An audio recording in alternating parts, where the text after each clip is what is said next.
like for example, for me, like I don't know, 5-6 years ago, it meant that when I was in 7th or 8th grade, then I was in the Estonian language lesson. Then one of like the topics was debate, and that was the first time most children hear the word debate, and not simply like debate as discussion, but debate as a formal way of like debate that we know what to debate about. And that's like the first place that a lot of the children learn about the word debate. I think this also links back to what I was speaking about, the purpose. So if there are people who we want to teach debate to, then the question is why we're doing that. So if we have those, let's say we call these, like the first part are like subjects, like using debate as a means to teach different things. So I think like for very strictly, if we speak about only these things, then in that regard the purpose is probably not to have competitive debaters out of this process. So I think this links back to what I was saying about that, like after I've written down all the other like ways that we're doing things as well, the question is like why or which method we should use to get what purpose. So I think that like there are different purposes for teaching that. I think mainly it's to teach children to think better, more effectively, to criticize, analyze ideas, all of those things. Not necessarily like having debaters out of them, but simply having like better or like, smarter people in society. This is something that when it happened finally, like in a really like official level, we were really proud of it. It didn't work like in an instance.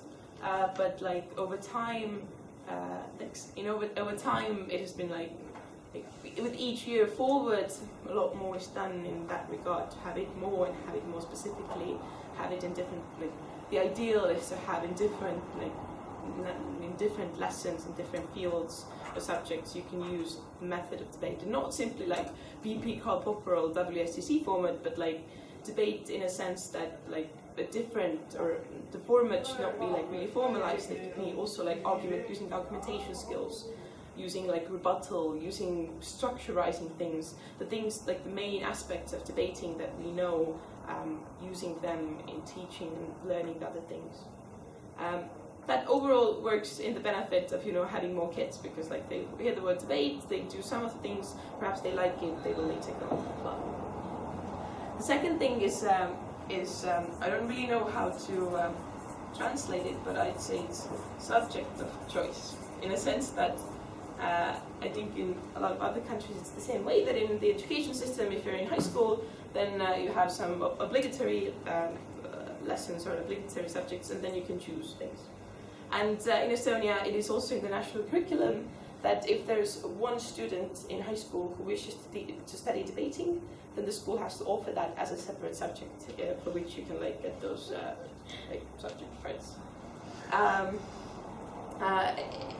I don't exactly remember what's the number of schools, how many do it, but in like if we think about main like bigger schools in towns and cities, then most of them or a lot of them do have debating as a subject. The same way as I teach debating in a school, it's a subject that they can choose, like a course that they can choose. They learn it for different ways, but they learn it for a year, whether they learn it for some period or semester, but they usually get like their ticks that they've taken the subject that they need. Which is like a step like forward into like real debate, or the debate that like is really formalized, in a sense that like we have a curriculum that we've developed for these things, that like for example teachers can use like real debates, like in a sense that if I go to high school club like I do, if I teach the children, then I usually like I use some of the things that come from the curriculum. I don't like specifically follow it, but that's usually fine, because I've learned debate differently, and I have my own experience and things that a person who has debated for a very long time can do differently versus someone who hasn't debated and has learned to teach other people to debate. But for teachers, we do have a curriculum that they can use if they wish to teach debate. And that goes a step further in a sense that, like, if here a child simply learns about some knowledge, some things, then here they usually probably debate as well, like do real debate on different motions and not simply about the subject things that happens in the first place. So people debate and they really learn about debating. Yes? Who teaches that? The two options, I'm going to speak about that later as well. A, it's the teachers, B, it's people like me, who are not like teachers at school, but typically have debated for a long time and then go to schools to teach that subject only. Okay. Then the last thing, or like the C part, is like debating clubs, and these are like the kind of analogous to what university clubs look like. They can be in different formats as well, but that's like the most specific debate-related thing. That usually children come there as a after-school activity. They want to come, they want to debate. Here, from this place, children also go to tournaments or competition. For example, I didn't do a marking system in my course last year, but I had a rule that you cannot pass the subject or pass the course if you don't go to a tournament. So all children had to, in my class, which was not like a huge class, but still, all children had to go at least to one tournament. And since there are in Estonia like 3 main tournaments and then some smaller tournaments as well, that you can really choose which you want to go, and the benefit of that is that I personally really think that if you have not been to a tournament, then you don't really know what debate is, and you can see like there's a student who goes and like they probably have an okay time, and you will know that they will never go to another tournament again, but at least they've had that experience. And then there are these other children who go to those tournaments and actually want to go back because they like it and they're having fun and all that, because like competitive debate is not for everyone, but I think it's important to try to show children that for some of them it is. And as I was saying here, then the purposes are also different. I think that like all of those things link back to like the mission that the Debating Society has, in a sense that we have people who believe that the stronger argument is the best one, and not the argument of the strongest person, but a stronger argument in a society. All of those things link back to that. They link back to differently. If a person learns it here, then they're probably more able to be critical in analyzing things and doing things. If they learn it here, then they probably have like been more like connected to debating and learn more of those skills, but probably are also able to like evaluate arguments, evaluate the communication and discussion in society. And probably here you do it like the most like actively or intensely. That doesn't necessarily mean that it's a better outlet than all of those things. I think that they also have different like side products, because like this mainly, to some extent, you can say that this mainly leads to competitive debating, in a sense that not like everyone has to win, but in a sense that you do go to tournaments and you have your team and your prep and all of those things. So that's like the second thing that I think is very important about if you have a program to think about like what's the purpose of that, like what do we want to gain. For example, if we simply want to like have a stronger program and have stronger university clubs, then probably like the children coming from here are the most probable ones to go to university clubs as well. So perhaps like having this is like the most important part. Like having all of them would be great, but that usually is not like the reality in very many places. So I think that the purpose of what you're doing, I think, is also very important as to when you're forming the program and trying to think about how to reach children in what method. And then I think it's like there's also a D, which is sort of like smaller, in a sense that, as I was speaking earlier about the ways or the different branches that Estonian Debating Society has, then the society or the notice the argument part also I think helps, in a sense that like if you're a child and or a student and you've heard about debates in some other circumstances, then it probably helps that, like for example, in a really small level, if you've seen a public debate, then you're probably more likely to think that this might be something that I would like to do. But this is like really simply about like putting the thought into people's heads, etc. I think that these are the things that link back to that. in the future, like not like in the near future, but ideally also in Estonia, the training company part could also link back to here, in a sense that if my parents are being taught how to argue or how to debate in the workplace, for example, by us giving them trainings, then perhaps these parents would like their children to also debate, because they think that debating is awesome and all those things. So I think that this list could go on and on. I think these are the main things that happen in Estonia at the moment. I think there could be other things as well, but these are the things that we've mainly been focusing on. So this leads me to like the three most important things that there are. I think there are schools, which deal mainly with these things. Then there are clubs, like debating clubs, like high school clubs that are here. And then like sort of here, like for not all of those things, but a lot of them lead to tournaments.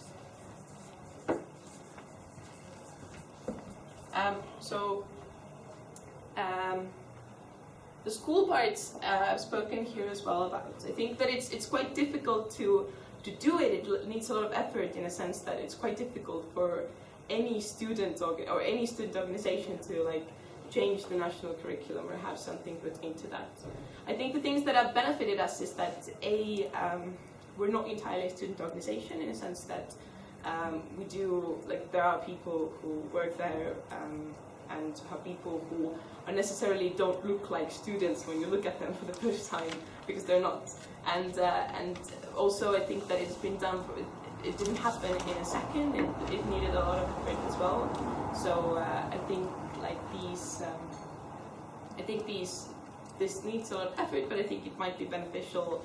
I don't think that there's a really clear model how to do so, and I think that like if you are, for example, specifically interested about that, then perhaps like there are people in Estonia who know a lot about that and who probably can share their experience a bit better than I can, because when that was done, I wasn't really dating it. And the second thing is the clubs, which is here, and this. There are like two separate ways a club can work, or like there are 100 ways a club can work, but two like really big things that differentiate different clubs. And this is what you were asking about as well, which also links back to here because they're quite similar in that aspect. Is like where they like who leads them. There are two options. They're either led by a teacher of I don't know, Estonian language, a teacher of societal sciences, history, whichever. Usually it's either of those two categories. And the B is led by sort of old debaters, in a sense, like people like me, people who have debated themselves in high schools, then they are in uni now, they like to debate, they like to teach, etc., etc. For a very long time, it mainly worked, like, we had a few teachers who were, like, pretty much from the start of the debating society. And then we had teachers who did teach, but those children never really got to anywhere else, which is not necessarily a bad thing, but we think that they were quite alone in what they were doing. But, you know, this tournaments part and this like, public thing that everyone considered as debating mainly came from the second thing about those old debated parts. What differentiates those two things is where they mainly are, in a sense that it's not a rule, but it's a tendency that teachers, like debate clubs with teachers, are more in places where you do not have those like uni people, which like is kind of obvious and understandable, and it's problematic as well in some circumstances, because like to teach like real debate in debating clubs, and that's like you need to debate like really good skills and formats, all that. You should have a person, or it's probably better if you have a person who is actually doing that for a while, who actually knows what to do and has debated for themselves, because a lot of those teachers who debate, they teach debate, they've never really done that themselves. So like the debating clubs with like old debaters are mainly in Tallinn and Tartu, which are the biggest places and places where there are universities. And in those places there are a lot of clubs and a lot of like subjects that are taught by people who previously have debated, and aren't teachers, but they simply teach that. And the clubs with teachers are mainly in places where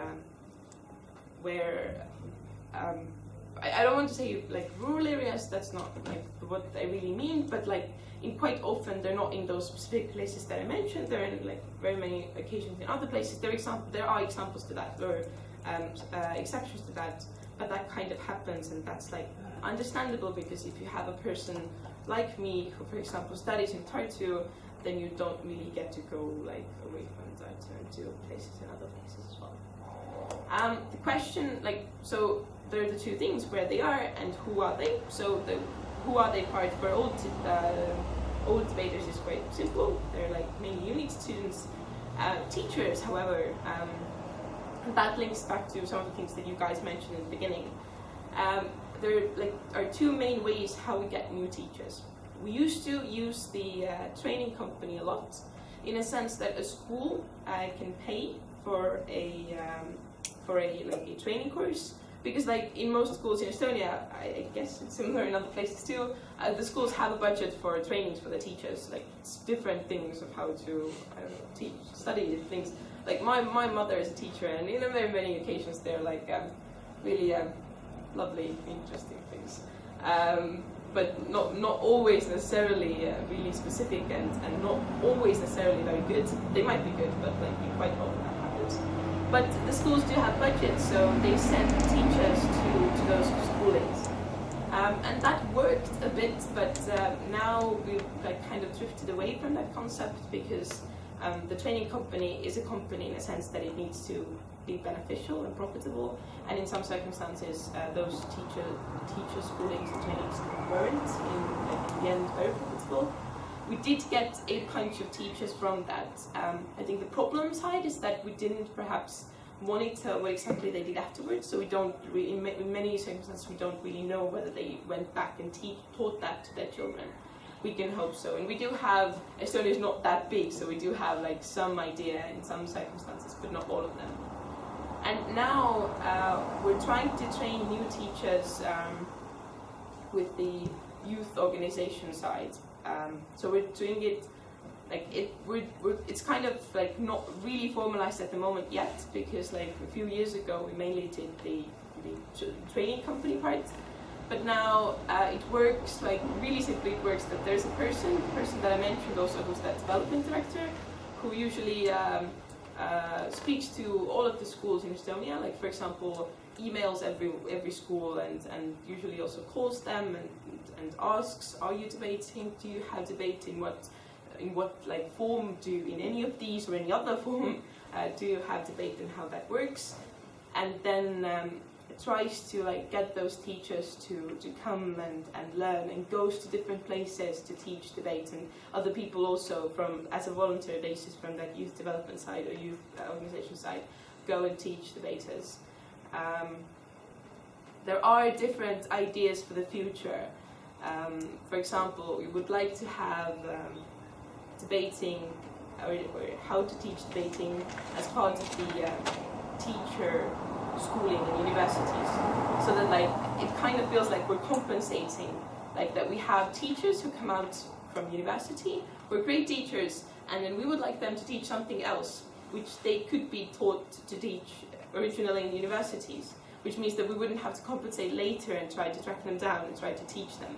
So this is an idea that we certainly want to implement. That's also that we're also trying to, or we've thought about, and we're trying to advance in that field as well. So that's the main idea how we get new teachers. I guess it links back to what I was saying in the beginning, that you do have a person who has an overview of what's going on, and who has who watches these people and tries to communicate and get them back into doing those things.